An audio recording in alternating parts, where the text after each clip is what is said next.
નીચિકેત મહેતા સાહેબને આવ્યો છું છોકરાને લઈને 4 વર્ષથી બધી દવાઈ બધી ફરી ગયો, ક્યાંય ફેર નહોતો પડતો. અહીંયા રાહત છે છોકરાને 50%.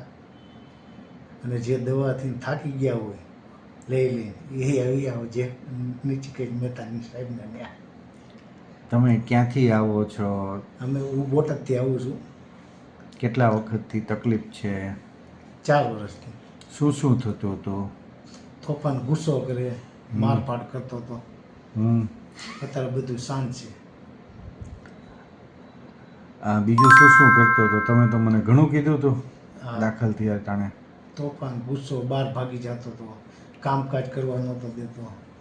હું કામે જાઉં તો ભાગી જાય ઘેરેથી, અને કામ ઉપર હારે લઈ જાઓ તો ત્યાં 5 મિનિટ બેહવાનો દે, કોઈને હારે વાતચીત કરવાનો દેતો. આ બધી તકલીફ એને કેટલા વખતથી થોડી થોડી કરીને શરૂ થઈ ગઈ હતી અને વધી ક્યારથી ગઈ? સ્ટાર્ટિંગમાં ખાવા પીવાનું બંધ કરી દીધું, 15 દી ખાતો પીતો નહોતો. પછી ખાવા પીવાનું ચાલુ કર્યું, પણ આ ફેર આ નહોતો પડતો ક્યાંય. એ રાજકોટ આવીને રાહત છે. કેટલા દવાખાના ફર્યા? દવાખાના ભાવનગરના તમામ ડૉક્ટર, પછી અમદાવાદ, રાજકોટમાં 2-3 ડૉક્ટર, પછી અહીંયા સાહેબને ત્યાં નીચિકેત સાહેબને ત્યાં રાહત છે. અહીંયા શું શું સારવાર આપી એ કયો? એ ડોઝ આપ્યા અને દવા આપી. ડોઝમાં શું આપે? ડોઝમાં ઇન્જેક્શન અને બાટલા. કેટલો વખત અહીંયા રોકાણા હોસ્પિટલમાં? પહેલે દી 3 દી રહ્યા હતા, અને પછી 24 કલાક બીજા ડોઝમાં. ઇન્જેક્શનથી કોઈ સાઈડ ઇફેક્ટ, રિએક્શન? નહીં, કોઈ વસ્તુ નહીં. કોઈ કોમ્પ્લિકેશન થયું હોય, રિએક્શન થયું નહીં, હોય? કોઈ વસ્તુ નહીં. સ્ટાફ ટાઈમસર આવી જાય? બધાનો સ્ટાફનો સ્વભાવ હોય સારો, સાહેબનો સ્વભાવ હોય સારો. તમને બધી રીતે સંતોષ? બધી રીતે સંતોષ.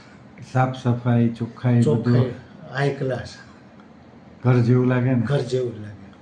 બધા દિલથી સારવાર કરે ને? દિલથી સારવાર કરે. સ્ટાફનો સ્વભાવ હોય બહુ સારો. આટલી જૂની તકલીફ છે હા. તો તમને અમે ડરાવીને 2 પૈસા વધારે કઢાવવા કાંઈ એવું સાચી નહીં, ખોટી સલાહ આપી હોય? નહીં, એવું કોઈ વસ્તુ નહીં. કોઈ તમને એટલું જૂનું છે તો ચલો આમને ક્યાંક કમિશનવાળા રિપોર્ટ કરાવીએ અથવા બિનજરૂરી રિપોર્ટ કરાવીએ, એવું કંઈ? નહીં, કોઈ વસ્તુ નહીં. તો કોઈ ખોટો ખર્ચો? નહીં, ખોટો ખર્ચો કાંઈ નહીં, 1 રૂપિયાનો નહીં. તમને જે બજેટમાં કીધું હોય બજેટમાં જ કરી એ જ દઈએ? બજેટમાં, અને દવાઓ સાથે એ જ બજેટમાં આપી દેતા હતા. વ્યાજબી ભાવે? હા, વ્યાજબી ભાવે છે. શું કેવું છે તારે હીરો? ઓકે ને હવે? હે આ તોફાન વોફાન નહીં ને કોઈ જાતના? હાલો. સંતોષ તમને? સંતોષ હોય. અહીં મુખ્યત્વે નીચેની પરિસ્થિતિઓના નિરાકરણ માટે દર્દીઓને સારવાર માટે લાવવામાં આવતા હોય છે. દર્દીને અત્યંત ઓછી દવાઓથી તાત્કાલિક રિઝલ્ટ જોઈતું હોય ત્યારે, લાંબા સમયથી ચાલુ હોય તેવી દવાઓ કાયમી ધોરણે બંધ કરવાની ઈચ્છા હોય ત્યારે, ફક્ત ટીકડીઓ ખાવાની બદલે કાઉન્સેલિંગ પદ્ધતિથી પણ રિઝલ્ટની અપેક્ષા હોય ત્યારે, લાંબા સમય સુધી પણ દવાઓ ખાવાથી દર્દીની અપેક્ષા મુજબનું રિઝલ્ટ ના મળતું હોય ત્યારે, દર્દી હિંસક અથવા આક્રમક બનીને તોડફોડ અથવા અન્ય નુકસાન કરે ત્યારે. This place is more than just a hospital. It's a place of healing, hope, and heart.